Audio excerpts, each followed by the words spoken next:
Hola Luis. ¿Cómo tú estás? Bien, ¿y tú? Todo bien. Mira, usualmente yo no suelo empezar así, porque yo tengo la idea de que esto no es una entrevista, es simplemente una conversación que yo quiero tener contigo, que hay muchas conversaciones que hemos tenido y yo digo, esto hay que grabarlo, tú sabes, porque así como yo la disfruto y me quedo con muchas cosas, aprendo muchas cosas contigo, yo creo que a alguien más le pudiera servir. Gracias. Y creo que también tú tienes conversaciones con otras personas que pudieran opinar lo mismo. Entonces, no sé cómo presentarte, así que preséntate tú. Hola, yo soy Verónica. Esa es mi presentación. Ok. ¿Qué hace Verónica? Actualmente yo ejerzo como en el área de consejería de un colegio. Yo soy psicóloga de profesión. Y en eso andamos. Ok, está bien. Voy a tener que hacerlo. Voy a tener que ayudarte. Déjame ver. Pero yo diría que tú eres del top 5 de mis mejores amigos. Creo que del top 3. Contando a las mujeres. Porque uno siempre tiene panita, ¿verdad? Uno siempre tiene amigos que claro, son 3, 4, 5. Pero cuando uno incluye a las mujeres, yo pudiera decir ahí que sí, tú estás dentro de mi top 3. Y de las cosas que te han convertido en mi mejor amiga, en una de mis mejores amigas, es la forma que tú tienes de expresarte, de comunicar las cosas que tú sientes, los sentimientos que tú tienes. Entonces, yo dije, ok, voy a invitar a Verónica. Primero, porque efectivamente eres psicóloga, graduada de INTEC, con los máximos honores. Sí, es cierto. Claro, yo sé. Tengo una amiga que se graduó recientemente de... Bueno, no tan reciente, pero se graduó de INTEC. Y cuando yo dije... La presenté así mismo. Fulanita, graduada de INTEC, con los máximos honores. Como dice Correa, se reyó. Ella se echó a reír y me dijo... No fue graduada con los máximos honores. Por H o por R. O sea, que hay veces en la vida que uno se enfrenta a situaciones. Eso le sirvió a ella para darse cuenta de que no todo en la vida es ser un buen estudiante o una buena estudiante. Y que eso tampoco determina lo que ella es. Que eso no le quita. Le sumaría, pero no le quita. Con respecto a eso, estaba hablando yo en esos días con los chicos de sexto de secundaria, que les estoy dando proyecto de vida, un taller, y les explicaba que siempre va a haber personas que son mejores que nosotros en todo, porque hay mucha gente en el mundo y hay gente que le ha puesto más dedicación o tiene más talento. Y ellos como que se reían y yo les decía, sí, es cierto, porque cuando yo estaba en el colegio era de las más brillantes del colegio y mi hermana también, y yo tenía como la idea en mi cabeza de que donde quiera que yo fuera yo iba a ser como la más brillante. Y luego yo llegué a INTEC y pues obviamente eso no quitó que yo siguiera siendo brillante, pero había gente súper brillante alrededor mío. Era como que si éramos 20 en un aula, 15 eran brillantes. Y yo me quedaba como que, mira, no eres tan única como pensabas.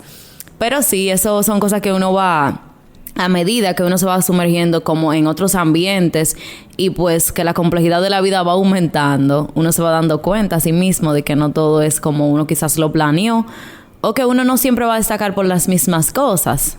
Porque a pesar de que había mucha gente brillante también a mi alrededor, pues destacaba por otras cosas. Y una de ellas es la que mencionaste al principio, por ser muy expresiva y conversadora, sobre todo. Yo siempre he tenido las ganas de preguntarte, ¿tú eres así desde que tú tienes uso de razón o realmente tú eres así en parte por haber estudiado psicología y haber entendido ciertas cosas del comportamiento, de la personalidad, etcétera, etcétera? Yo realmente soy así desde pequeña. Algo que sí recuerdo que me motivó a seguir siendo como soy fue la gestión que tenían mi madre y mi padre respecto a mi forma de ser, a que yo hablaba mucho y todo eso. Que en lugar de, por ejemplo, mandarme a callar o interrumpirme o reprocharme por eso, se mostraban súper interesados en mi vida, en lo que yo hablara, cualquier cosa. a veces hay cosas que uno como niño dice que para los adultos no tienen como una relevancia en el mundo real. Pero mis padres, era como que sí. Mi mamá, por ejemplo, todos los días, todavía lo hace. Me pregunta, ¿cómo te fue en el día? Entonces, de pequeña, ella me preguntaba, cuando yo llegaba del colegio, que estaba en el colegio en la tarde, llegaba a las 6, ¿cómo te fue hoy en el colegio? Y yo le contaba, o sea, de verdad, cosas que después yo decía, pero eso es tan irrelevante. Pero mi mamá estaba ahí prestándome atención, mi papá también. Yo preguntaba muchísimo de pequeña, preguntaba demasiado. Todavía lo hago, pero eso era algo... las personas... los niños tienden a preguntar mucho en cierta etapa. Y es cierto, pero esa etapa a mí nunca se me pasó. Fue como que desde que empecé a hablar hasta hoy, era preguntando todo. Y pues, el hecho de haber estudiado psicología no necesariamente tuvo que ver con que yo tuviera como toda esta expresión que tengo realmente, pero sí me ha ayudado a tratar de hacerlo de la manera como que más efectiva. Por ejemplo, yo aprendí sobre comunicación asertiva cuando estudié psicología, que quizás el hablar mucho no necesariamente es productivo siempre, pero a medida que uno va haciéndolo como de la manera más correcta, por así decirlo, pues entonces se va logrando mejorar. Entonces, ¿cuándo no sería productivo hablar sobre algo? ¿En qué momento? Oh, claro, mira, hay muchos momentos en los que, y eso sí yo lo he aprendido con el tiempo, en los que uno es mejor quedarse callado. Por ejemplo, cuando se está hablando de un tema del que uno no sabe, hay que quedarse callado porque así uno aprende. O incluso preguntar, si uno va a hablar, que sea para preguntar. Cuando uno va a decir algo que no aporta, no solo a la conversación, sino a la persona en general o a la gente que uno tiene alrededor. Mira que es algo que yo lo he mejorado mucho después que empecé a trabajar con niños. Allá en el centro yo trabajo con niños y adolescentes. Entonces, con mis amigos yo tiendo a hablar a cualquier idea que me pase por la cabeza y de cualquier tema y nos vamos en una conversación. Sin embargo, con los niños... sobre todo con los niños, he tenido que hacer silencio en muchas ocasiones, también para cuidar su integridad emocional. Y hay cosas que yo sé que de niño uno las ve diferente y no me corresponde a mí decirle como que no, eso no es así, sino que eventualmente ellos se irán dando cuenta de cosas. Me pasó el otro día que estaba con los niños pintando unas mandalas y les estaba hablando, son niños de 7, 6 años, y les estaba hablando de meditación. Y uno de los niños me dijo, meditación, eso es del diablo. Sí, me dijo, y poner las manos así, me hizo el gesto como de cuando ciertas poses de yoga. Eso está mal. Y el niño, tú sabes, obviamente en ese momento yo entendí que pues él viene de una familia con otras creencias y eso es lo que le han enseñado sus padres. Y a mí, bajo ninguna circunstancia, a un niño de 6 años me correspondía empezar a explicarle a él que por qué no necesariamente eso es como se lo dijeron. Así que yo simplemente le dije, sí, pero ahora no estamos meditando, simplemente estamos sacando lo bueno de esa corriente de pensamiento, que es que nos vamos a relajar y vamos a pintar aquí, Le dije, y el niño como que, ok, hizo lo que tenía que hacer. Pero fue muy gracioso. Pero imagínate que un adulto me hubiese dicho eso. Ahí se hubiese entrado en una conversación, porque... Ahí tú te lo desayunas. No necesariamente. Pero sí hubiese dado como que mi punto de vista y hubiese también recibido. Pero con los niños, pasa con los adolescentes también. Y a veces los temas con los adolescentes son mucho más complejos. Porque hay muchísimas cosas que... en muchos momentos me toca como que, espérate, recuerda, piensa como cuando tú eres un adolescente, ¿no? Porque a veces hacen preguntas o se refieren a ciertos temas. Principalmente temas relacionados como a la vida en sí, como a la vida real. Como que tú puedes lograr todo lo que te propongas, ese tipo de cosas. Y a veces tú tienes que aterrizarlos.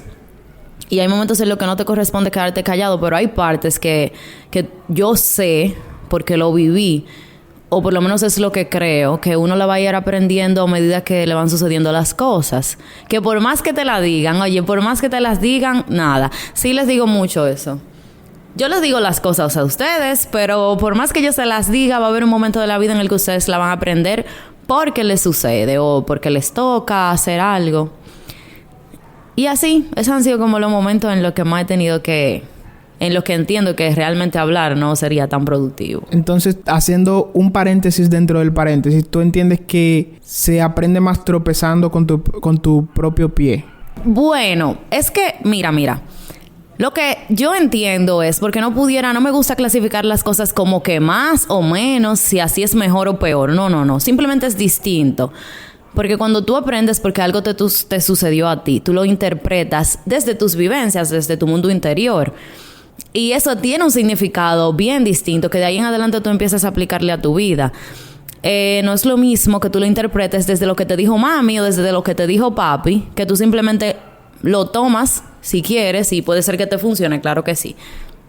Pero cuando una persona te dice algo, lo está viendo a través de sus ojos, a través de su mundo interior, de lo que experimentó, y tú sabes, creo que hemos hablado ya de eso, que una misma situación no afecta a más de una persona de la misma manera y no significa lo mismo la experiencia. Entonces quizás si yo voy aquí en un carro y mi mamá me dice no dobles a la izquierda porque te puedes caer en un hoyo que hay ahí, y yo lo entiendo y no doblo a la izquierda porque hay un hoyo ahí, ok, y voy. Y me funcionó y nunca caí en el hoyo, perfecto. Pero igual, si no se me dice nada y yo doblo a la izquierda y caigo en el hoyo, el significado que tiene ese hoyo para mí, o que tiene el haber doblado a la izquierda en ese momento, va a ser muy distinto, aunque igual me va a servir para en una próxima ocasión librarme del hoyo. Va a ser muy distinto a que me lo digan simplemente. Muy gráfico tu ejemplo. Bueno. Bien, entonces quiero retomar el tema de tus padres y el hecho de que tú seas tan conversadora. Quiero entender, o creo entender, que para crear a un buen conversador, o para criarlo, hay que ser un muy buen escucha, entonces. Porque lo que te motivaba a ti a hablar era que tus padres te prestaban atención. Sí, mira, realmente nosotras somos 2 hermanas y en mi casa nadie es conversador. Somos 4 personas y nadie, de verdad, nadie habla mucho. Mi papá es muy gracioso, él hace muchos comentarios, pero no es súper conversador. Sí, tú puedes tener conversaciones muy profundas con él, igual con mi mamá, es una señora súper profunda. Ella es teóloga, imagínate. Es súper profunda. Pero no es que ella... Hay que cuadrar con ella. Sí. No es como yo, así. Incluso... Y mi hermana, tú sabes, es médico y ella tiene mucho que decir, pero ella realmente no es muy conversadora. Y en mi caso sí fue eso. Fue el hecho de que me escuchaban más que el hecho de que me hablaban. Porque realmente yo era la que me la pasaba hablando en la casa. Aún soy. Y algo muy bonito, que sí ha sido parte muy grande de como que sienta o entienda que tengo mucho que compartir y mucho que dar y hablar. El hecho de que mis padres siempre me regalaban libros y ese tipo de cosas. Yo siempre recuerdo, y las personas cercanas a mí lo saben porque se los comento, que mi mamá y mi papá, cuando yo cumplía años, ellos me regalaban libros. Yo chiquita, con 8 y 7 años, y para mí eso era lo más bello del mundo. Yo recuerdo los libros que mis padres me han regalado, los recuerdo todos.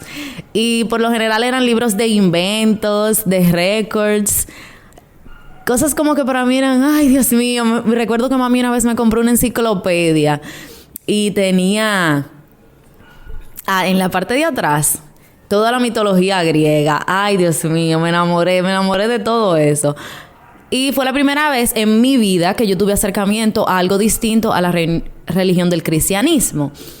Porque a pesar de que en mi casa son del catolicismo, pues tengo familiares protestantes y habían, por ejemplo, ido a la casa de otras denominaciones y llevaban revistas y ese tipo de cosas, y había muchas cosas que yo leía ahí. Pero esto ya de otros tipos de creencias en otros dioses y todo, ese momento yo recuerdo me marcó porque yo me pasaba leyendo la enciclopedia súper grande, debían ser unas 600 hojas, y era como de la época medieval, te enseñaba todo, era súper ilustrada, todos los animales. Me acuerdo que ahí fue que yo vi por primera vez el gallo japonés. No sé si eso era cierto, no sé si a la fecha de hoy lo tendré que buscar en internet, pero decía que es el animal con la cola más grande del mundo y puede llegar a tener no sé cuántos metros, y eso para mí fue como que wow. Muchos datos así. Pero el punto cumbre fue ese, cuando yo llegué como que a las últimas páginas y yo me encuentro con todas estas figuras mitológicas y hablaba como de los poderes, tú sabes, que tenía cada uno y de las relaciones. Y yo estaba como que... Eso fue algo maravilloso. Y entonces ahí sí se le armó un problema a mi mamá, teóricamente hablando, porque empecé a hacer preguntas que eran súper contradictorias con lo del el monoteísmo de la religión cristiana. Y fue algo ahí bien intenso, pero siempre agradezco, como te dije, que mis padres, ellos son muy abiertos a la conversación y siempre tienen respuestas muy indicadas de acuerdo a la edad en la que uno va. Y, por ejemplo, hoy en día son puros debates porque ya ellos no me pueden decir lo que ellos quieren como que yo entienda. Ya tú tienes una opinión formada. Claro, y es súper chulo. Es muy bonito realmente. Ese es un punto que yo quiero tratar, pero quiero hacerlo quizás un poquito más adelante. Y es sobre tu posición o tu opinión en cuanto a la religión. Uh-huh. Pero ve pensándolo para más adelante. Está profundo. Sí, el tema parido... Empezamos introduciéndote, pero no lo hicimos completamente. ¿Qué edad tú tienes? Yo tengo 24 años. En unos días voy a cumplir 25. Porque, digo, en un mes... Yo cumplo 25 el 8 de marzo. Y hoy estamos como a 5 de febrero, algo así. Ajá. Yo creo que más o menos para esa fecha va a estar saliendo este capítulo. ¡Yay! Ahí se va a hacer tu regalo de cumpleaños. ¡Felicidades! ¡Gracias! Es como yo mato dos pájaros de un tiro. Bien, entonces tienes 24 años, te graduaste a los 22. ¿23, 22? A los 22. Eso fue súper rápido. Bueno. Es verdad, está bien. ¿Qué tiempo duró tu carrera? Sí, mi carrera duró 3 años y medio. 3 años y medio. Y ese proceso, ¿tú te fuiste a vivir para Santo Domingo? Ay, sí, claro. Eso sí, esa también es una de las épocas, pues, bueno, es la época trascendental en mi vida porque yo siempre viví en la casa con mami y papi hasta los 17 y ahí fue cuando me fui a vivir a Santo Domingo. Entonces conocí muchísima gente nueva y muy distinta a lo que estaba acostumbrada a mi alrededor, pero muy parecidas a mí, a la forma en la que yo pensaba, que era algo que no tenía en mi ambiente cercano, porque a pesar de que mis padres eran son muy sueltos con la manera de pensar, como que sí, y te escuchamos, no pensaban igual.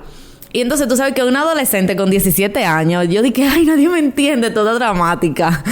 Que eso no viene al caso, pero en ese momento era como que, ay, la desentendida. O la inentendida, no sé. Y cuando llegué a Santo Domingo, conocí muchas personas, profesores principalmente de la universidad, brillantes. Gente que eran muy dados a la filosofía y ese tipo de cosas. Ay, qué bien. O sea, aprendí mucho. Y fue un proceso también de formación, no solamente a nivel, pues, educativo y académico, sino que también como ser humano. Porque entonces vengo de un hogar donde todas las necesidades están cubiertas. Mami y papi son muy organizados, están pendientes de todo lo mío. Y yo llego a mi casa y encuentro la cena y encuentro una persona que cómo te fue y todo eso. Entonces me mudo a Santo Domingo, donde si yo voy a cenar me tengo que hacer mi cena yo. Llego a la casa y no hay nadie me está esperando para preguntarme cómo me fue en el día. Y todo ese tipo de cosas me ayudaron muchísimo a crecer como ser humano. Pues también yo al principio no trabajaba. Entonces el dinero que me daban yo tenía que hacerlo rendir. Claro. Y tú sabes, cuando yo estaba aquí en La Romana era como que se me acabó el dinero y yo le pedía a otro de los progenitores. Y si no, pues a mi hermana. Allá en Santo Domingo yo estaba sola y aprendí muchísimo a organizarme con mis finanzas. Aprendí mucho de mami. Ella me ayudó mucho con esa parte. La alimentación, todo cambió. O sea, todo cambió.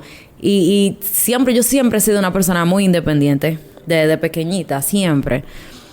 Y esa fue mi oportunidad de darme cuenta de que sí soy súper independiente y de todo lo que yo podía lograr por mí misma. Mi mamá y mi papá se mostraban tan confiados en mí, en que yo podía estar sola y todo eso.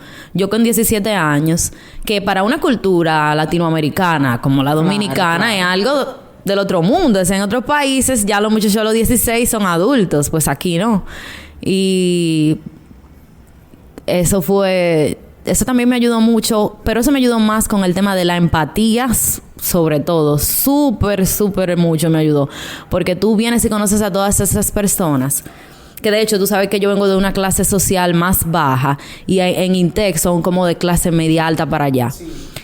Y uno tiene percepción distinta. Cuando uno se cría con gente, tú sabes, pobre, como soy todavía. Claro, eso es lo que hay, como somos.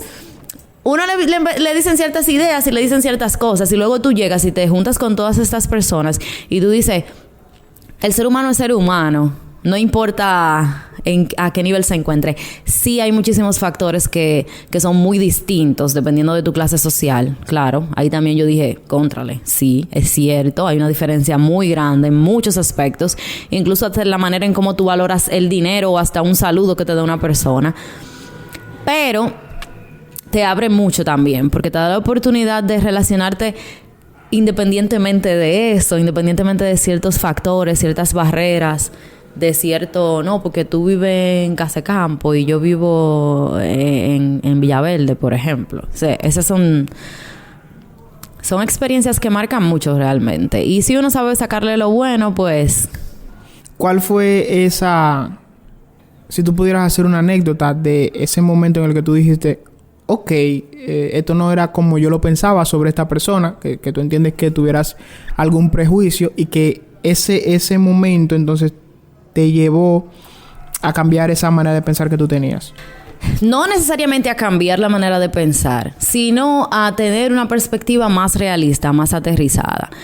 Por lo general, tú debes saberlo porque venimos del mismo sitio. A uno le dicen como que no, porque los ricos son infelices y eso. Yo no sé, si eso es como un tema de una mediocridad, sí. Como para sentirte bien con tu propia pobreza. Y después yo me junto con todas estas personas que ellos son súper felices, genuinamente. Tienen dinero y todo eso, no importa, son felices. Igual que yo, que no tengo quizás la misma posibilidad económica. Quizás no la tengo, no la tenía. Y yo soy súper feliz también. Y veo toda esta gente que también lo es, que es súper nice, que de verdad no le da... Lo material no es lo principal para nada en su vida. Super nice. Lo único que, por ejemplo, yo sí admito que a pesar de que era todo muy parecido, como que a veces con temas de dinero, realmente lo más factible, ellos decían como que, sí, eso está barato. Y yo, ¿qué? ¿What? Oh, esto es barato. Y también esa fue una experiencia que me ayudó muchísimo a como afianzar la persona que yo siempre había sido. Porque tú sabes que yo soy muy espontánea. Y yo llegaba a la universidad, eso me pasaba muchísimo. Y me decían como, ay, qué camisa tan linda o qué pantalón tan lindo. Y yo, sí, lo compré en la reguera, 50 pesos. Y la clase entera como que me miraba, ¿y esta tipa? Y yo como que, sí, lo compré en la reguera, 50 pesos. Es verdad, no es un mito. Sí, y ellos se sentían muy a gusto con esa forma mía de ser. Como que yo fácilmente les decía, ellos, vamos a salir para tal sitio. Y yo no tengo cuarto. Y era verdad. Y yo como que, pero Verónica, tú... Y ese tipo de cosas, como que...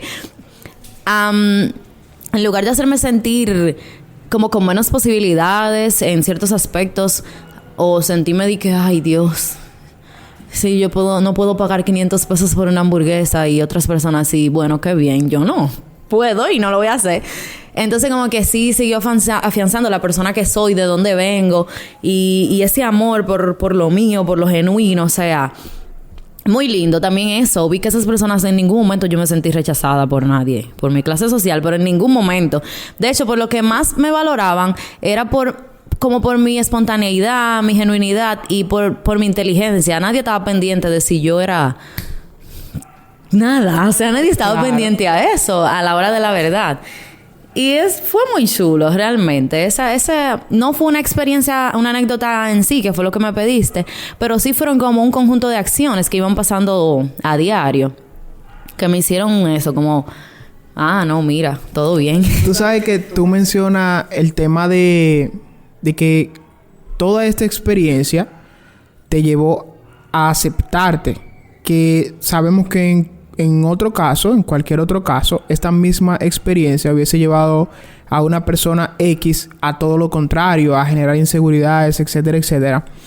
Y tú sabes que tú y yo tenemos un tema con los libros de autoayuda, etcétera, etcétera. Pero los mismos estos mismos libros de autoayuda, estos pseudo gurú, estos pseudo filósofos, estos pseudo psicólogos, etcétera, etcétera, dicen algo que yo lo he investigado un poquito por encimita, pero lo he investigado. Y el tema de que nosotros tenemos una predisposición genética a ciertas cosas. Esas experiencias que tú tuviste, que te ayudaron a crear las personas que eres hoy en día, como acabamos de hablar. Si una persona, quizá por su herencia genética, esa experiencia lo hubiese marcado de manera diferente, lo hubiese llevado a otro lado. Entonces yo creo que hablemos ahora ya un poquito más profundo en tu tema, que es la psicología. Esto de el temperamento, la personalidad y me falta uno. Carácter. Y el carácter. Porque, como lo venimos hablando, tú tienes un temperamento que viene definido, si mal no recuerdo, por la genética. La personalidad, que se define que es como el resultado de la interacción del temperamento, que es tu herencia genética con el entorno. ¿Y qué fue lo otro? El carácter. Y el carácter, que es el resultado, entonces. Entonces, ya háblalo tú, que tú eres la psicóloga, porque yo creo que tú nos expliques, ya un poquito utilizando estos términos, qué sí vino contigo, cuál fue el resultado de esa interacción ya utilizando estas palabras y que lo expliques mejor. Porque yo tengo la idea, pero lo que quiero es darle la razón en ese punto a los libros de autoayuda, que tú no lees libros de autoayuda. Si tú supieras que mi perspectiva hacia esos libros se ha flexibilizado un poco. Pero el punto es, realmente, mira, eso depende del autor que exponga y de la escuela psicológica que exponga. Porque no todas las escuelas psicológicas admiten que existe tal cosa como la personalidad o el temperamento, o mucho menos aún que eso tenga que ver con la genética. Sabemos que eso de la genética es un tema bien complejo y complicado. Sí hay... Vamos, por ejemplo, la gente popularmente si dice, mira, se tiene el carácter de su papá o de su mamá, que por lo general están refiriéndose al temperamento. Y los niños desde que nacen pequeñitos lo ven con ciertas actitudes y dicen, ese es fuerte como su mamá y su papá. Sin embargo, hay escuelas psicológicas que dicen, esa es la naturaleza humana. El ser humano reacciona a su ambiente. Y en mi caso, como te había comentado anteriormente, tuvo mucho que ver fue con el ambiente. Obviamente hay factores genéticos que influyen muchísimo en cómo las personas interpretan su alrededor. Pero, nunca se le puede quitar la influencia grandísima que tiene el medio externo, lo que a uno le sucede. Y mi situación yo la puedo evaluar desde lo externo, siendo sincera. Porque, como te había dicho, crecí en un hogar donde me celebraban mucho. Y mira que siendo siempre respetuosa y todo eso, nunca fui de los niños malcriados. Bueno, tú conoces a mi mamá. Que si yo hacía algo malo o inadecuado, no malo realmente, algo inadecuado, me lo iban a aplaudir. Pero sí celebraban mucho la persona que yo era y como las cosas que yo hacía, no sé, como que a ella le gusta mucho cantar y eso era como diciéndole a todo el mundo. Le gusta leer, o sea, como que me celebraba mucho la persona que yo era. Y eso me llevó a desarrollar una autoestima. O sea, la valoración que yo tengo de mí misma es muy positiva. Por lo general, ha sido muy positiva. No te digo que hay momentos en los que obviamente se ha visto afectada. Entonces, en mi caso, eso tuvo mucho que ver con el ambiente. Y tú llegar a este lugar donde la gente también como que valora. Yo nunca he tenido miedo a ser quien yo soy. Entonces, a partir de ahí, yo me muestro como yo soy. Yo veo la reacción de los demás. Y en ese punto de mi vida, quizás si ellos hubiesen reaccionado diferente, no sé, puede ser que quizás me haya marcado diferente, pero no lo creo porque ya yo venía con una señora que mi mamá, que tenía una escuela conmigo de ella siempre decía esta frase, ustedes no son mejor que nadie, pero tampoco peor que nadie. Así, como que ustedes tienen que tener muy claro quiénes son y lo que quieren y lo que les gusta, no importa lo que diga el otro, etcétera. Entonces ya yo venía con esa concepción y creo que a pesar de que no me hubiesen recibido como tan, ay, wow, no no me hubiese afectado igual, pero no sé. Sí, como te digo, fue como que se repitió lo mismo que venía experimentando desde siempre. Yo relajaba mucho cuando chiquita. Decía que yo era la favorita de todos los tíos, de los abuelos y de todo el mundo. Y muchos de los primos míos me decían, tú lo dices relajando, pero en serio. Entonces como que yo vengo de ese ambiente donde he sido como muy celebrada por la manera en la que soy. Y que es algo muy bonito realmente. Y más cuando tú no lo haces buscando eso. Y yo ni sé porque yo soy como soy. Ahora que me pongo a analizarlo te puedo decir, pero en el momento que uno es un niño, uno no está pendiente a nada de eso. Entonces tú simplemente eres tú y que la gente se sienta cómodo contigo y todo eso. El ambiente fue que tuvo mucho que ver en que esa impactara positivamente esa experiencia a mi vida. A los maestros, yo recuerdo con mucho cariño a mis maestros porque de la carrera en sí, personas, tú sabes, psicólogos de renombre y eso, por lo menos 3 tuvieron acercamientos personales conmigo y me decían como que tú eres una buena estudiante y esto, y como que me resaltaban cosas. Y me hacía sentir muy bien realmente, porque vuelvo y te digo, no lo hago con ese propósito. Yo soy yo, tú sabes. A veces soy demasiado yo, por así decirlo. Y después digo, ay, Dios mío. Y mi terapeuta, recuerdo que mi terapeuta me dice en ocasiones que yo le agrado a ella, como que se siente súper bien. Y es algo muy bonito también, porque tú sabes, como que los terapeutas conocen por lo general tu peor parte, por así decirlo. Tú sabes, las situaciones no tan lindas de la persona que tú eres. Y ella también es una persona que da validación en justa medida. Ella es súper buena profesional. Y entonces, qué sé yo, como que eso me hace sentir muy bien. Si tú supieras que los comentarios más dolorosos sobre mi propia persona me los he dado yo misma. Sabes que hay personas que pueden decir no, porque una vez fulano me dijo tal cosa y me marcó.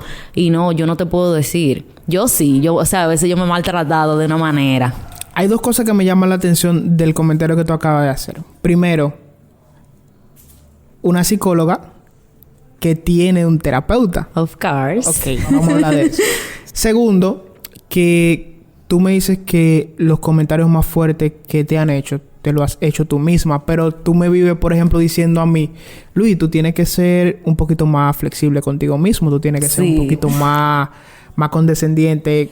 Creo que no vas a utilizar esa palabra, pero sí como tú que me tenerte entiendes. compasión, yo exactamente, sí. Entonces, tú que me lo dices a mí, ¿por qué tú no te lo dices a ti? Claro que yo me lo digo. Claro que me lo digo, pero tú sabes que te lo voy a responder todo a partir de lo del terapeuta. Yo voy a terapia porque entiendo que todas las personas en algún punto de su vida les podría ser de beneficio. Yo entiendo que, por ejemplo, yo necesito... Tú no quieres ser mi psicóloga, no sé por qué. No es que no quiero, te he dicho. No se puede, éticamente, sí, claro. Sí. Tú y yo somos amigos, hermanos, muy personales. No, sería antiético realmente. Claro. Y poco profesional. Pero, pues como te decía, tengo mi terapeuta. Y ella... Yo voy a terapia, o sea, mire, después que yo empecé a trabajar con ella, con esa terapeuta, yo tengo como unos 2 años, yo he mejorado muchísimas cosas, porque hay cosas que vienen con uno y cosas que uno va adquiriendo igual del ambiente, porque no todo es bueno. Y tú no te das cuenta, y son cosas que te mantienen a ti en un círculo como... no quiero decir esta palabra. En un círculo como jodido, te mantienen jodido en un círculo repetitivo ahí. Y una vez tú find out, tú descubres cuáles son esas acciones, esos pensamientos que tú tienes que te mantienen ahí y que tú dices, pero ¿por qué no salgo de esto? Mira, muchachos, eso te cambia la vida. Porque tú sabes de dónde viene eso. Ya tú sabes por qué tú haces todas esas estupideces, por así decirlo. ¿Por qué si yo quiero estar fitness no hago ejercicio? Entonces tú vas trabajando esas cosas y... Mira, eso ayuda muchísimo. Entonces, por ahí voy. Entonces, hay cosas que independientemente de que yo... Obviamente es más difícil trabajarse a uno mismo que a alguien de fuera. Y algo que yo siempre digo, si uno se tratara a uno mismo con el amor que uno trata a otros, porque todo lo que yo te digo, te lo digo desde el amor. Yo sé lo autoexigente que tú eres. Y yo sé que en muchísimas ocasiones... tú no te felicitas por tus logros, por tus mini logros o lo que sea. Entonces para mí es mucho más fácil decirte, Luis, tal cosa, tienes que tenerte más compasión que yo misma aplicármelo, porque la falta de compasión que yo tenga hacia mí misma viene de una serie de cosas que yo tengo que trabajar. Y tú quizás también tienes tus cosas que trabajar, pero yo no las conozco. Yo simplemente te doy el resultado de que tente más... ¿Tú entiendes lo que te digo? De que ten más compasión contigo mismo. Es el resultado. Pero a mí yo no me puedo hacer eso. Sí, yo me lo puedo decir, pero no me va a servir de nada hasta que yo trabaje todo lo que necesite trabajar, tú sabes. Chévere. Entonces, el terapeuta, el psicólogo, viene siendo como un profiláctico mental. Bueno, el psicólogo no, porque los psicólogos pueden hacer muchas cosas. Tú sabes que tú eres psicólogo en sí, pero tú puedes irte por muchísimas ramas. Organizacional, clínica, educativa, educacional o escolar. Son muchas ramas, hasta investigación, que fue lo que yo trabajé primero. Pero los terapeutas en sí, que son personas que se dedican a estudiar la conducta humana y ciertas técnicas para, a partir de ahí, pues mejorar la calidad de vida de la persona o el paciente o el cliente, dependiendo de la escuela psicológica. Ya si específicamente es una persona que maneja herramientas y que te las entrega a ti a través del proceso terapéutico para que tú, pues, mejores tu calidad de vida, pero desde ti. No es que yo me voy a sentar a decirte, Luis, lo que tú tienes que hacer es pararte temprano todos los días porque... por lo que sea, no. Yo tengo que hacer que Luis haga, y esto también depende de la escuela psicológica, pero más o menos una visión general.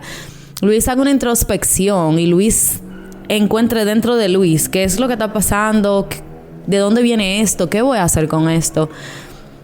Más o menos por ahí. Entonces eso ya es un terapeuta, no el psicólogo en sí. Obviamente los terapeutas son psicólogos, pero no, el psicólogo no se limita a eso. Sino que hay psicólogos que nunca en su vida darán terapia ni les interesa, que nada que ver. Que hasta son investigadores y investigan hasta pues técnicas que yo pudiera utilizar como terapeuta o que el psicólogo educacional pudiera utilizar. O psicología, por ejemplo, de mercado, como lo que yo ejercí en algún momento. Que nada que ver con terapia. El psicólogo de mercado es como ese personaje, ese individuo que adquirió ese poder de saber cómo piensa la gente o de entender la gente, tú sabes, y usarlo para el mal. Claro que no. Claro que no. No. No vamos a hablar de ese tema ahora, pero nada que ver con el mal. Podemos. Nada que ver con el mal. Entonces tú me estás diciendo que tú haces una investigación de mercado para una marca, que esa marca puede que esté o no esté alineado con tus valores, etcétera, etcétera. Supongamos que no lo está. Porque el dinero es así, uno tiene que trabajar. Quizás tú estás trabajando para una empresa que no está alineado con tus valores, pero tú necesitas que comer, tú necesitas trabajar, tú necesitas ganar dinero.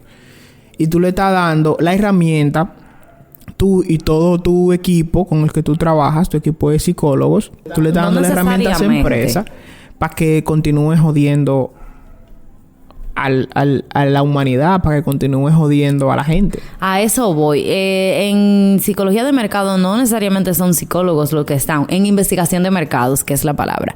Sí pueden trabajar personas que estudiaron mercadeo, antropología, sociología, anda por ahí, porque estamos hablando de comportamiento humano, que uno de los comportamientos más complejos es el comportamiento humano hacia la compra, hacia el consumo, y por ahí ya va lo de la psicología. Pero sí, eso es algo muy personal realmente. Eso depende. Tú sabes que, como tú dices, el dinero, hay personas que no tienen que ver que vaya a la mano con sus valores o no. Otros entran y realmente no están pensando en eso. No se han sentado como a profundizar. Ven acá, esto tiene que ver con mis valores o no. Y otros pues sí ven, no, esto no es nada malo. Eso es algo muy personal. Lo que es malo o bueno, eso es en ciertos aspectos. Es muy personal, porque hay personas que compran y ni se preocupan por saber realmente cuál es la fuente, el source de eso que ellos están consumiendo. No tiene que ver con que alguien haga una investigación o no, sino con la persona que está consumiendo. Entonces, ¿cuál es tu punto? Porque todavía no lo entiendo. existe el bien y el mal, no existe el bien y el mal, todo depende, todo es relativo, hasta la coherencia es relativa. Yo realmente no tengo una, pues, ahora mismo realmente no te pudiera decir como mi versión súper clara y mi posición frente a eso, así que no voy a hablar disparate. Pero yo entiendo que hay cosas que sí afectan a uno mismo y a los demás y entonces las encuentro que no están correctas. Por ejemplo, si yo hago algo que a ti te hace daño, abusar de ti, algo así, eso para mí está mal. Pero hay cosas que yo igual pudiera hacer que te hagan daño y no necesariamente yo las estoy haciendo desde un lugar de maldad, tú sabes. Como que... Yo, por ejemplo, tenemos esta grabación pautada y a mí me dio gripe y no pude venir. Y eso te hirió y todo lo demás. Pero eso no fue una maldad que yo hice. Imagínate, me dio gripe que pudiera ya ser... Sí, pero ya eso es circunstancial. Pero si es una decisión que tú tomas... también. Igual puede ser una decisión que yo tomo y no necesariamente ser mal, porque... Yo tengo derecho a cambiar de opinión. Sí, claro. Y más si lo hago desde el respeto, que por eso te digo. Si yo, por ejemplo, ni vengo ni te digo nada y te suelto... Si yo me encuentro que eso está mal porque abusé de tu tiempo, de tu confianza y todo eso. Pero si yo, por ejemplo, te aviso y te digo, mira, Luis, realmente yo cambié de opinión y no me siento con ánimos de ir a hacer una grabación hoy y todo. Así, está bien. Claro. Está bien, yo te lo voy a Porque contar. igual yo puedo tener mis razones personales que no quiera compartir contigo y tú no te lo puedes tomar personal porque en esta vida la mayoría de las cosas que el otro hace tiene que ver con él, no con uno. Y si uno se pone a tomarse las cosas personal, la va a pasar muy mal. ¿Cuál sería la receta entonces para no tomar las cosas personales? Porque es que si tú y yo estamos teniendo una interacción, hemos acordado en algo... y tú cambias de opinión tan repentinamente, yo podría entender que me merezco una explicación. Aunque tú también pudieras entender que yo no necesito esa explicación o que tú simplemente no me quieres dar esa explicación. Claro, pregunta ¿por qué? ¿Por qué? ¿Por qué no quieres ver? Y yo te digo, yo igual te puedo dar la explicación o igual me puedo reservar mi derecho a no darte ninguna explicación. Y para nada hay una fórmula en esta vida. ¿Cuál es la fórmula para no tomárselo personal? Para nada hay una fórmula en esta vida. Para la comida, simplemente. Pero en ese tipo de cosas no hay fórmulas. El hecho está en que eso ni siquiera tiene que ver con cuál es la fórmula o qué yo puedo hacer para no tomármelo personal. Es que no es personal, porque así funcionan las cosas, ¿entiendes? Como que tú eres un individuo y yo soy otro individuo. Desde ahí ya parte de que no es personal, porque tú y yo no somos la misma cosa. Entonces yo tengo... mis experiencias, mis vivencias, todo lo que yo soy no tiene que ver necesariamente contigo y quizás solamente pequeñas partes de lo que yo soy tienen que ver contigo. Y hay cosas que uno no controla. Ahorita mismo me decía un amigo mío eso, que yo estaba un poco ansiosa y él me dijo, tú tienes que recordar que hay cosas que están fuera de tu control. Y yo como que, ok. Y es cierto. Tú no controlas al otro. Ni puedes controlar sus pensamientos, ni nada. ¿Qué te puede ofrecer el New York Times? Aparte de noticias y malas noticias. Que tú consumes un podcast del New York Times. No. Porque son unos específicos de historias de amor. Y entonces ellos tratan el amor desde muchas perspectivas distintas y nuevas. Por ejemplo, ellos tratan el tema del poliamor, de las relaciones abiertas y eso. Son historias reales, supuestamente, de personas que las mandan y ellos las leen. Entonces, ahí yo aprendo mucho. Aprendo mucho porque los estoy escuchando realmente más que como entretenimiento, como desde un ámbito de psicología. Viendo ahí algunas cositas que son distintas a como eran y eso. ¿Tú lo estás analizando porque te interesa ser poliamorosa? No realmente. Ok, eso no va. Bien, te decía entonces del tema de los libros de autoayuda. Hay un libro muy, muy bueno que yo realmente escuché el audiolibro, pero no hay diferencia, que son los 4 acuerdos. Y ese libro, yo creo que el primer acuerdo es no tomes nada personal. Y lo menciono porque muchas veces creo los psicólogos tachan a los libros de autoayuda como de que, eso no sirve. Ay, Dios mío, qué palabra tan fuerte. Sí, los psicólogos, ustedes son fuertes. Los pero no. Yo no he escuchado a ningún psicólogo decir eso así. Sí he escuchado críticas a los libros de autoayuda, pero de criticar algo, a decir que no sirve, hay un trecho muy fuerte. Ok, pero las críticas no siempre son muy buenas, es a lo que me refiero. Ya. Pero, por ejemplo, ese libro y El arte de la prudencia de Baltasar Gracián, que ese pana se puede decir que fue un filósofo de su tiempo. No se lleva mucho porque yo entiendo que desde mi punto de vista yo veo a los libros de autoayuda como manuales para vivir en la sociedad con palabras mucho más simples, mucho más llanas. Sí, ahí que de las críticas que yo he escuchado, que es una de las que más de acuerdo estoy, es el tema de que tienden a ser simplistas, no en el lenguaje que usan para nada, sino en las situaciones como... No te puedo hablar específicamente de esos libros porque no los he leído.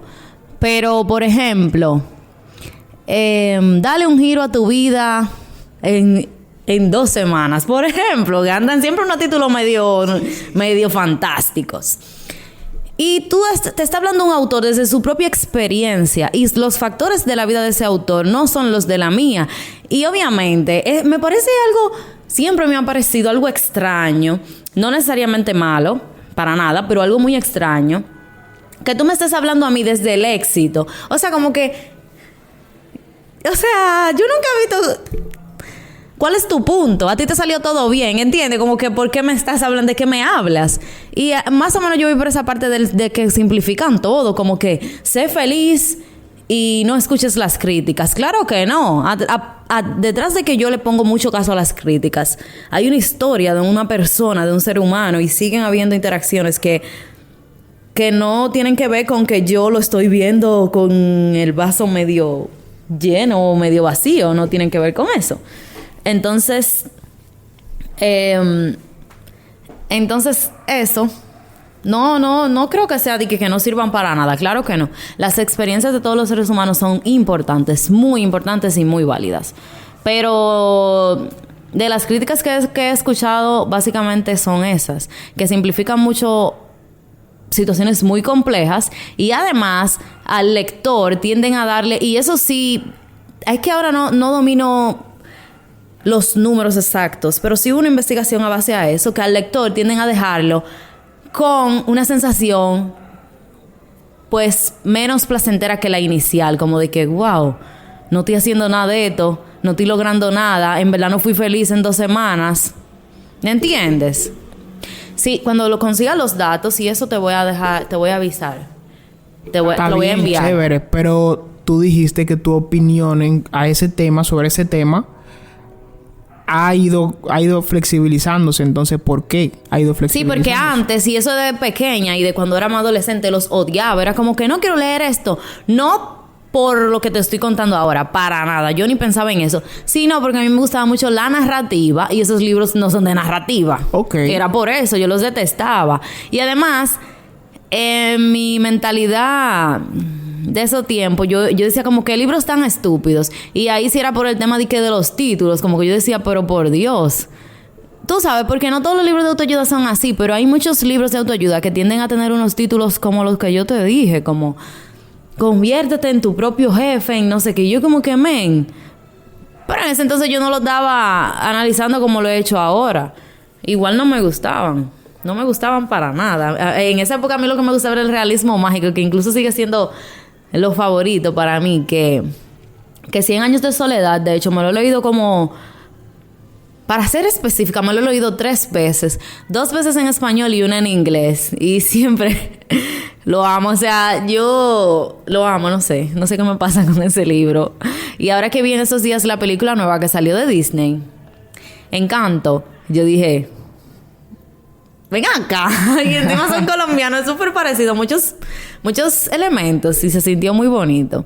Pero ya volviendo al tema, sí era eso. No era nada específicamente contra el libro en sí, sino era un tema de percepción. Pero ahora sí yo he leído algunas críticas que me parecen interesantes. Qué chulo. Tú sabes que este episodio, si mal no recuerdo, es el 5º. Y los oyentes van a percibir un patrón. En el episodio pasado yo estuve hablando con Shirley. Y Shirley Santana, ella es fanática de Gabriel García Márquez. Oh, qué bien. Y precisamente hizo una crítica muy parecida sobre Encanto. Muy parecida a la tuya, que le encantó. Encanto. Y la recomienda mucho. Que mucha gente podría percibirlo como que... tú me estás recomendando una película que es para niños. Pero no es que tomes en cuenta que es una película animada... quizá para niños, es que veas más allá de los colores, de la animación, de que sea pensada para niños y que captes el mensaje que hay detrás. Nosotros deberíamos hacer luego otro podcast para hablar de esa película, porque me gustaría darte la perspectiva desde la psicología, de la autoestima y la diferenciación, individualización también que tiene esa película. Pero por lo general, las películas de Disney están orientadas hacia niños, pero van enseñando temas que también sirven para la vida adulta. No voy a entrar mucho en detalle para que luego hagamos el análisis, claro. Pero sí, en esa película se resalta el tema de la autoestima y esto. Y los niños es súper importante porque lo van aprendiendo desde ahora. Y obviamente no se lo dicen la autoestima ni nada de eso. Tú ves cómo se da la narrativa en esa película. Y los niños desde ahora van interiorizando. Tú no sabes que a ti te están diciendo ámate como tú eres, pero tú estás viendo el proceso de la animación principal, la caricatura principal, de toda esta confusión y de toda mi familia está bien, menos yo, hasta el punto en el que ella sí se autovalida y dice, no, yo también tengo mi grandeza. Y tú vas interiorizando eso y en algún punto de tu vida eso te sirve muchísimo más que el hecho de que alguien te diga directamente, mire, usted tiene que valorarse porque en usted y por ahí. Ese podcast va. Yo espero que vaya. Tú sabes. Sí. Dentro de mis posibilidades yo sí voy a sacar. Te estoy cargando el 1%. Un 1%. ¿Sabes que 50-50? Sí. Te estoy poniendo un 1% más. 51-49. Ya para cerrar, vamos a cerrar. Quiero preguntarte abiertamente sobre tu orientación sexual. No, mentira. Pero sí, yo soy hetero. Sí, esto era. No. Sobre tu corriente de pensamiento religioso. Actualmente, yo sigo en un proceso de investigación y todo eso. Yo, desde que nací hasta los 13 años, realmente 13, era del cristianismo, pertenecía al cristianismo. La mayoría de la gente piensa que mi rompimiento con el cristianismo se dio ya más adulta, pero la gente de mi casa, que son mi mamá y mi papá, ellos sí saben. ¿Y tu hermana? Y mi hermana, porque yo de todo eso hablaba en mi casa. Lo único que todavía a esa edad, mis padres estaban como que usted va para la iglesia aunque usted no quiera. Y en verdad fue muy válido en ese momento, porque yo era una muchacha de 13 años y en ese momento mis padres hacían y me hacían hacer lo que ellos entendían que era mejor para mí, y se los agradezco muchísimo, porque creo que yo haría lo mismo con mis hijos si llegara a tenerlos, a hacer lo que yo entiendo que sería lo mejor para ellos. Y yo durante ese tiempo sí era como del cristianismo, pero y luego de ahí, de los 13 años, que fue que pasaron ciertas cosas y empecé a interesarme por otras corrientes y todo eso. Han pasado muchas cosas y he ido cambiando ciertas perspectivas, pero actualmente no me reservo mi derecho a responder esa pregunta. Di tantas vueltas para no responder. Pero sí, algo que sí es una respuesta clara es que desde que nací, porque incluso me bautizaron y todo eso, que me parece un rito súper hermoso. Diciéndome mi hermana que yo soy hipócrita porque yo digo que si tengo hijos los voy a bautizar por la iglesia católica. Y ella me dice, pero tú ni a misa vas. Y de hecho, uno de mis mejores amigos va a tener niños. Y él me dijo explícitamente, tú no vas a ser la madrina porque tú no vas a misa. Y tiene sentido. Incluso yo misma andaba como que, ¿verdad? Yo no puedo ser la madrina porque justamente de eso se trata, ser padrino o madrino, como que uno lo va a guiar por ese camino. Pero yo desde que nací hasta los 13 por ahí... Vamos a decir que sí, vamos a decir que no, 50-50. Se trata de eso, que la gente no lo haga es otra cosa, pero ese es el punto del sacramento, de ser padrino y madrina, ese es el punto. Y entonces nada, yo...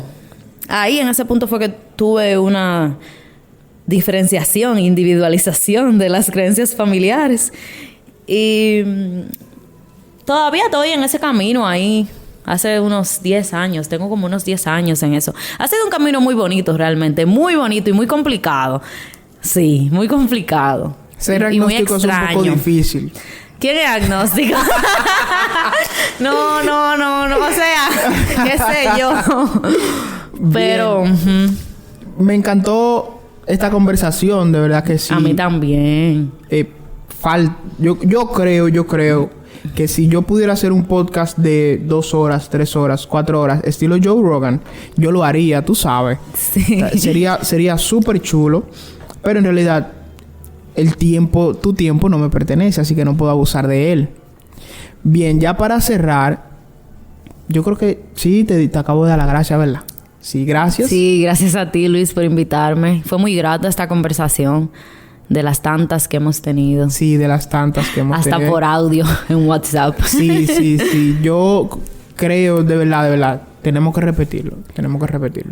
Claro. Vamos a ver qué dice la gente. Si le gusta, si no le gusta. Aunque no les guste, tú vas a volver. ¿Tú te imaginas que no me guste, que a la gente no le guste? Y yo justamente hablando de experiencias que validan mi autoestima. Y la gente dice que no me gustó. Y yo... No, mentira, que me importa. Este tipo de cosas tienen que... No digo copiarlo, ese pensamiento tuyo. Pero por lo menos interiorizarlo. Hacerlo propio en su medida. Que la gente... Como que... I don't give a fuck. No me importa lo que tú pienses. Yo sé quién yo soy y... No me importa. No, que de hecho sí me importa. Pero en la justa medida. Exacto. Que es lo importante. Para cerrar, varias preguntas. Primero, serían recomendaciones más que preguntas. Sí, claro. Yo creo que tú nos compartas 2 libros, 2 películas y 2 series que te hayan impactado de alguna manera. Ya mencionaste Encanto, así que no se valdría. Ok. Te puedo empezar por 2 series. Dale. Mis gustos son muy específicos y va muy orientado a temas de psicología y a introversión. Así que, óyeme, nada populares. Entonces, de películas, yo tengo Waves. W-A-V-E-S. Waves. Y déjame ver. Para recomendar una cosa. Historia de un matrimonio. Oh, yo la vi. Sí. O sea, de verdad, buenísima. A la gente que le gusta el cine le va a gustar. Pero si están buscando entretenimiento mainstream, realmente no sé. Entonces, de libros, La insoportable levedad del ser. Lo tengo pendiente, de Milán Kundera. Sí, demasiado. Desde que te conocí lo tengo pendiente. Bueno. Yo recuerdo que la noche que nosotros nos conocimos, tú me lo recomendaste y desde ese momento lo tengo pendiente. Oye, y eso fue hace como 10 años, Luis, que nosotros nos conocimos. No, yo tenía 13 o 14. No. Claro que sí. Ay, Dios mío. Claro que sí. Pero está bien. Volviendo al tema. Entonces, la insoportable levedad del ser. Y... es que me llegan tantos libros. ¿Por qué me ponen en esa situación? Dale. Si tú quieres recomendar más libros. Y bueno, no. Es que quiero elegir uno solo. Bueno, Metamorfosis. La Metamorfosis, sí. De Kafka. De Kafka, sí. Y entonces, ya dije las películas, las series. No, los libros y la serie. No, dijiste 2 películas y 2 libros. 2 libros. Y ahora me faltan 2 series. Dependiendo la edad. Para personas adultas, no es para adolescentes ni para niños. Pueden ver Please Like Me. Please Like Me. Por favor. La traducción es como que por favor te caiga bien, algo así. Y a mí me gusta mucho Umbrella Academy. Aunque no tiene mucho que ver con... ¿Tú sabes que es súper entretenida, así bella. Te pregunté una vez que por qué te gustaba. Y en realidad, tu respuesta como que no me convenció mucho. Pero yo dije, alguien como ella debe de tener un gusto en algo que no sea estrictamente de su carrera. Simplemente ¿sí? Lúdico. No, pero... Es dura. No, y obviamente a mí me gustan muchísimas cosas que nada que ver con psicología, pero bastante. Sí, pero en ese caso, las relaciones familiares de esa serie te dan muchísimo que pensar. Y realmente el punto Ni siquiera es que yo sea psicóloga, que hay muchas cosas que me interesan de psicología, sino que a mí me gusta mucho pensar, tú lo sabes, y no me gusta sentir que pierdo el tiempo. Entonces me gusta, hay cosas que yo veo que me ponen a pensar y como que wow, y me gustan mucho.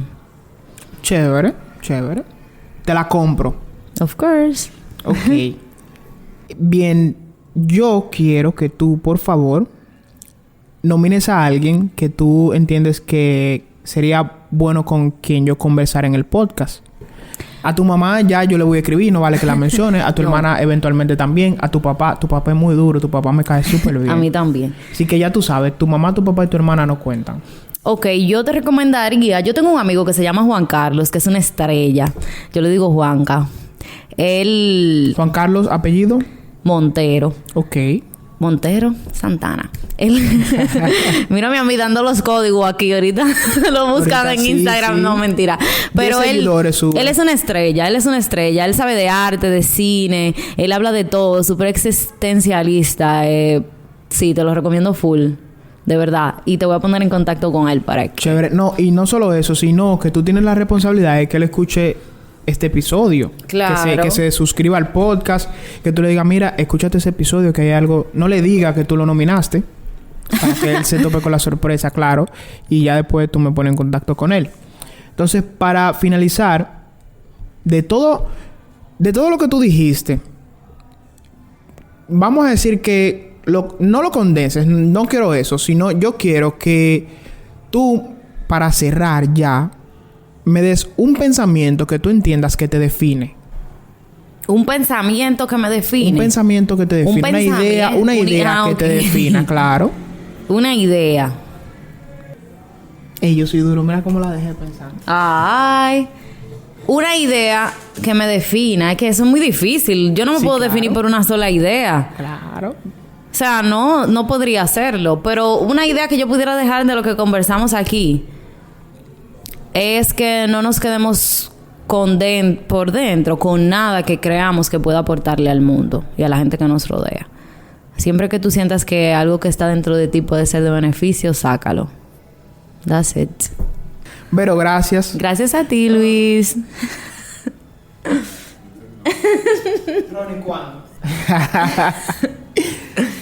Gente, gracias por escuchar este episodio.